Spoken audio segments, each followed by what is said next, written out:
모두들 스파이크 프라임 앱 잘 다운받으셨나요? 아마 들어오시면 이런 화면이 뜰 텐데요. 여러분들은 여기에서 이미 시작으로 6가지 센서를 다 체험해봤고 또 집에서는 스파이크 로봇을 가지고 있지 않기 때문에 여기 새 프로젝트 여기를 클릭해 주시면 됩니다. 그리고 우리는 이번에 단어 블록을 클릭할 거예요. 그리고 만들기를 클릭해 주시면 여기 이렇게 다양한 블록들이 쭈룩쭈룩 있는데요. 우리는 트랙을 돌아야 되잖아요. 그래서 트랙을 어떻게 하면 돌 수 있을지를 차근차근 알아보도록 할게요. 그리고 오늘은 총 4가지를 배울 건데 1번 트랙 도는 법, 2번 장애물 문제 해결, 3번 선생님이 파란색과 노란색 사이에 정지, 그리고 4번 빨간색 선이 나타났을 때 정지. 선생님이 냈던 요 20점짜리 문제 해결은 선생님이 점수가 큰 만큼 차근차근 오늘 다 알려드리도록 하겠습니다.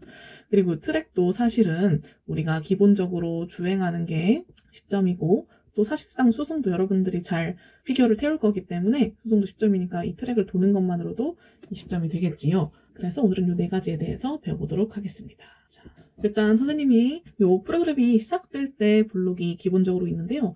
얘가 있으면 여러분들이 이 아래 이 실행 버튼을 누르자마자 바로 시작이 돼버립니다. 그래서 선생님은 여러분들 소리 드르르 갈리는 게 싫어요. 일단 트랙에 갖다 놓고 나서 트랙에서 갔다가 내가 차를 놓으면 그때부터 시작하게 하고 싶어요.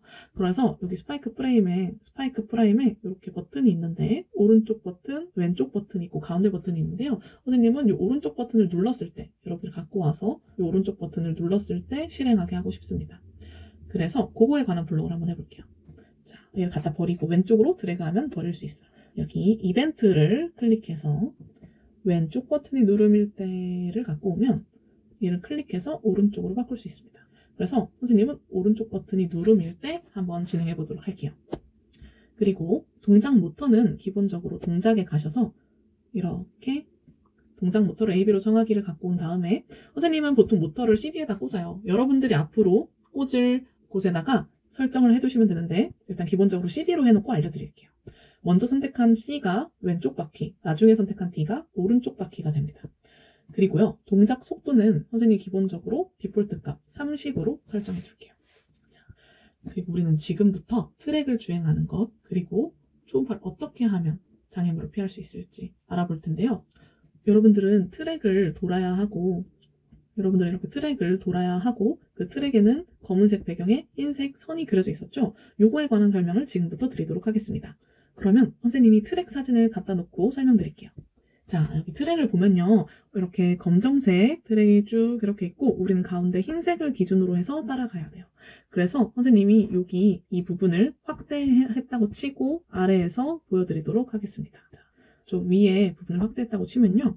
여러분들이 여기 이 전체를 트랙이라고 치고 이 전체를 가운데 선을 기준으로 따라가겠죠. 자, 그러면 이 스파이크 프라임 자율주행 자동차가 앞으로 직진을 할 거예요. 근데 그냥 직진하는 게 아니라 트랙을 따라가야 되기 때문에 이 왼쪽 바퀴와 오른쪽 바퀴가 열심히 발맞춰 나가야 돼요. 그러기 위해서는 우리가 기본적으로 컬러 센서를 왼쪽에다 위치해놨다고 했을 때 요건 자유인데 왼쪽에다가 두면 좀 더 편리합니다. 그래서 이 왼쪽에다 뒀다고 했을 때 컬러 센서 값이 검정색이다. 지금 검정색이네. 그러면 우회전. 그리고 컬러 센서 값이 흰색이다. 그러면 다시 좌회전. 그리고 우회전, 좌회전. 이렇게 해서 우리가 여기에 녹색 부분에 해당하는 이 선, 이 여길 경계로 해서 쭉 왔다 갔다 해서 결국은 직진이 될 거예요. 그래서 여러분들이 좌회전, 우회전을 해야 되는데요. 여기서 퀴즈. 컬러 센서가 검은색을 인식했어요. 그렇다면 우회전을 해야 되잖아요. 그렇다고 했을 때 우회전을 하려면 선생님이 왼쪽 바퀴 속도랑 오른쪽 바퀴 속도를 따로 정해놔야 돼요. 그러면 이 왼쪽 바퀴 속도랑 오른쪽 바퀴 속도 중에 어떤 게 더 커야 될까요? 우회전이야. 이렇게 가야 돼요. 오른바퀴가 빨라야 돼? 왼바퀴가 빨라야 돼? 이렇게 가야 되니까 왼쪽에 있는 바퀴가 더 빠르고 오른쪽에 있는 바퀴는 조금 낮아도 되겠죠. 그래서 조금 작게 조금만 해도 되고 왼쪽 바퀴가 빨라야 됩니다. 엄청 커야 돼요. 그래서 선생님은 얘를 30, 얘를 20으로 둘 거예요. 반면에 흰색 같은 경우 지금 컬러 센서가 흰색이야. 그러면 좌회전을 해야 되기 때문에 선생님은요 오른쪽 바퀴를 더 크게 할 거예요. 그래서 여기가 30, 여기가 20입니다. 통상적으로 검은색일 때는 우회전이긴 하지만 비교적 완만하게 좀 들어와도 돼요.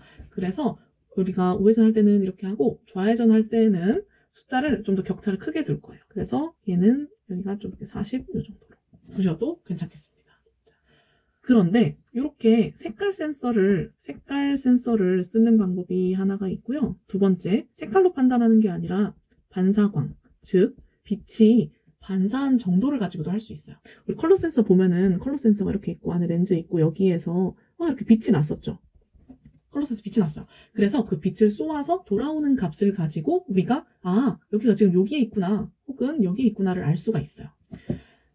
그래서 흰색일 때에는 흰색은 반사 정도가 클까 작을까?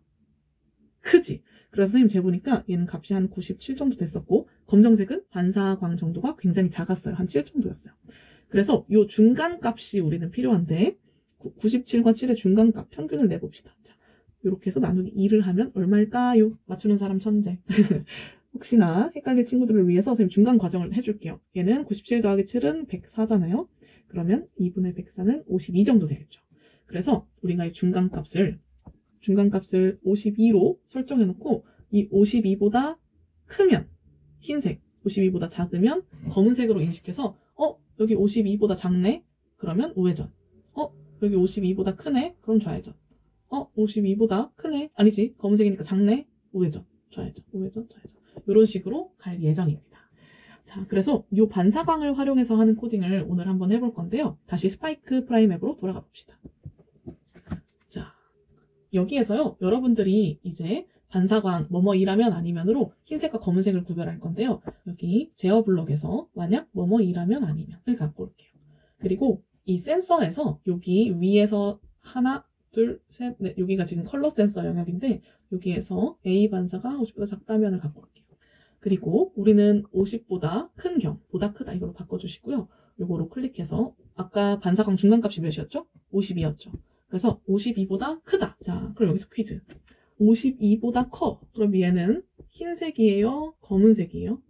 흰색이야? 검은색이야? 흰색이죠? 우리 빛이 반사가 많이 되니까 흰색이에요. 자, 그러면 흰색이니까 선생님 여기에서 이렇게 갔을 때 흰색이었으니까 좌회전을 해야겠죠. 그럼 우리는 좌회전을 해야 되니까 두 개의 바퀴값 중에 좌회전을 하려면 오른바퀴를 더 크게 키워야 돼요. 그럼 숫자가 여기 30, 여기 20으로 해야 된다고 했었죠. 그래서 여기 동작에서 살펴보려고 하는데 여기 이 동작은요 그렇게 각 바퀴를 조절하는 게 없는데요 선생님? 해서 우리는 여기 왼쪽 아래에 보면 여기 왼쪽 아래에 보시면 확장 블록 추가하기가 있어요. 여기에서 모터 추가, 이동 추가, 센서 추가. 네, 여기 모터 추가, 이동 추가, 센서 추가. 이거 세 개를 해볼게요. 이거 세 개를 클릭해보세요. 그리고 X 하시면 선생님 없는데요? 아니에요. 여기 내려보면 여기에 아래쪽에 있습니다. 여기 이동 추가 메뉴가 있는데요. 여기에서 선생님은 %%의 출력으로 동작 시작하기를 갖고 근데 선생님 여기 속도가 있는데요. 속도로 동작 시작하기는 뭐죠? 둘이 같은 말인데 속도는 절대적인 내가 속도를 설정할 수가 있는 거고요. 출력은 지금 얘가 만약에 배터리 상태가 빵빵해. 그러면 좀 더 출력이 좋은 상태겠죠. 그래서 출력이랑 속도랑 비슷하긴 하지만 출력은 얘가 가지고 있는 배터리 대비의 바퀴의 세기, 바퀴가 돌아가는 힘의 세기를 의미하고요. 속도로 동작 시작하게 하면 정확한 0부터 100 사이의 퍼센테이지가 정해져 있는 그 속도로 주행한다는 말입니다. 그래서 선생님은 한번 속도로 동작 시작해 볼게요. 오른바퀴가 더 커야 된다고 했으니까 오른바퀴 30, 왼바퀴 20 이렇게 갈 건데요. 갈 때 흰색은 절대 넣으면 안 돼. 그리고 마침 또 점선으로 되어 있는데 그러면 괜히 이 사이에 애매하게 됐을 때도 이렇게 확 가줘야 다시 이렇게 돌아올 수 있잖아요. 그래서 우리는 여기 사이를 한 40으로 격차를 좀 더 줍시다. 그리고 이 숫자는 절대적인 게 아니에요. 여러분들이 계속 시행착오 겪으면서 모든 허브와 모든 바퀴의 출력이 다르기 때문에 계속 숫자를 올리고 내리고 줄여보고 또 줄여보고 올려보고 계속 해봐야지 정확한 숫자 값을 얻을 수 있습니다. 그래서 선생님이 시도 횟수는 무제한으로 드릴 테니까 끊임없이 시도해 보시기 바랍니다. 자, 그리고 흰색일 때 이렇게 했으면 여기 또 복사해서 여기 아래 검은색일 때는 두 숫자를 바꿔서 이번에는 이쪽이 30, 이쪽이 20으로 가겠습니다. 검은색일 때는 조금 완만하게 돌아와야 주행이 좀 더 매끄럽게 돼서 이렇게 한번 더 볼게요.